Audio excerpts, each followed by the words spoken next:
If she is alive, out there somewhere, Madeleine McCann is now a teenager.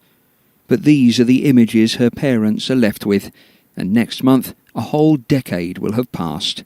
Writing on their appeal page, her mother, Kate, called it 10 years, a horrible marker of time, stolen time. I got nightmares in my head, I fear thoughts build up until I can't feel.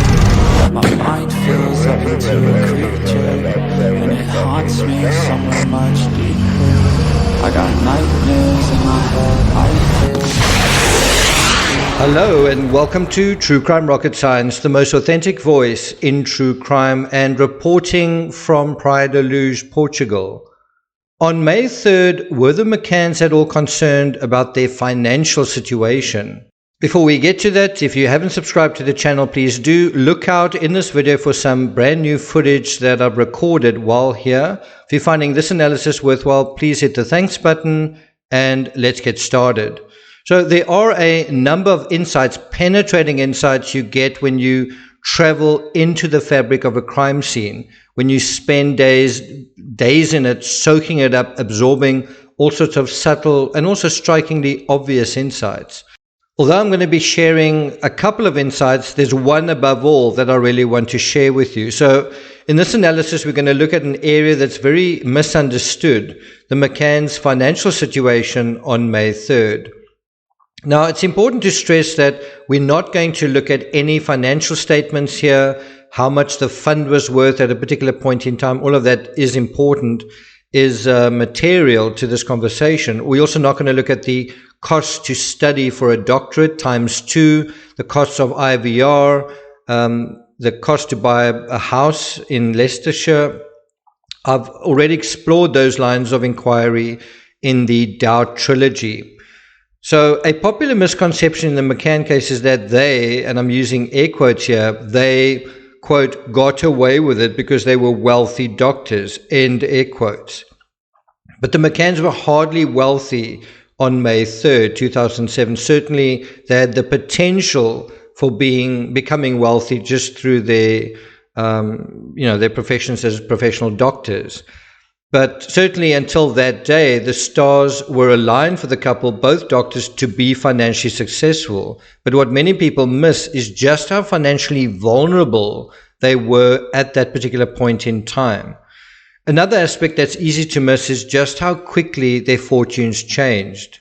And that brings us to 3 insights into the McCanns' financial situation on May 3rd.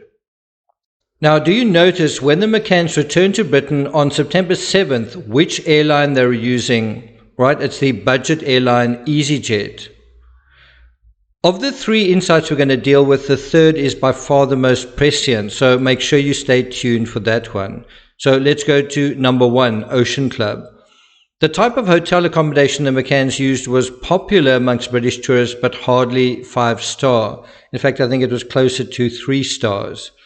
Being here in early May also confirms something else.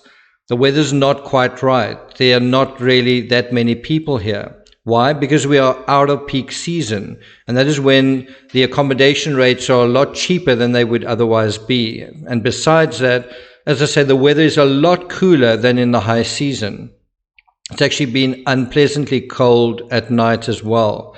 I don't think the McCanns chose to holiday in the Algarve in late April, early May, because it suited them as much as it was what they could afford with a young family of 3 children.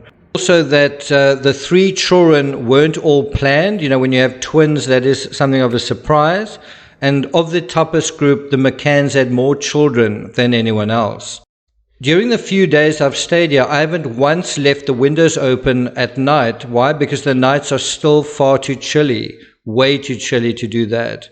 So when Kate talks about walking into the apartment, you would think she would have noticed the temperature in the darkroom had the window really been open. That brings us to number 2, babysitting services. I can't help wondering whether the decision not only of the McCanns but the tapas group as a whole not to use the Ocean Club's creche facilities at night, wasn't that another cost-saving initiative? Number 3, car rental. Now we deal with the insight I've most wanted to share with you guys, car rental. Car rental isn't cheap, and to begin with, when the McCanns arrived in Portugal, they caught an airport shuttle from the airport in Faro to Luz. In Luz, they didn't hire a vehicle either. Car hire for the entire group wasn't part of their plans. Of course, after Madeleine disappeared, their fortunes changed and changed significantly. They set up a website which soon became one of the world's busiest. I think it was the fastest growing website that year. By May 18th, over 60 million people were visiting this fundraising site. And thanks to celebrity punts from the likes of J.K. Rowling, Richard Branson, and David Beckham, the McCanns' fundraising chest exploded. Soon, the couple who seemed to have scrimped on babysitting services a moment ago, well, now they were hiring not just one public relations spokesman, but another. But the interesting thing is, by May 24th, just a few days after their website hit the stratosphere, they hired a vehicle for the first time. Further to my point, they used budget for their car hire. Now, when I landed in Portugal, I hired a small, dinky little car, but the McCanns hired quite a large four-seater, practically a SUV. Now consider this, they keep the vehicle through the end of May, then through the entire month of June, July also, August also, and they finally gave up the rental after the third week of September, on the 23rd of September. Can you remember ever hiring a vehicle for longer than 2 weeks? How about just shy of 4 months? You wouldn't, would you? Because hiring a car for 4 months will set you back at least 4,000 euros. That's over 3,400 pounds or over $4,500. Could you afford that? I couldn't. Most people couldn't, and I would wager not even the McCanns and none of the top 7 could do that either prior to May 3rd. Of course, the vehicle they hired wasn't a piffly little Picanto. It was a much larger vehicle.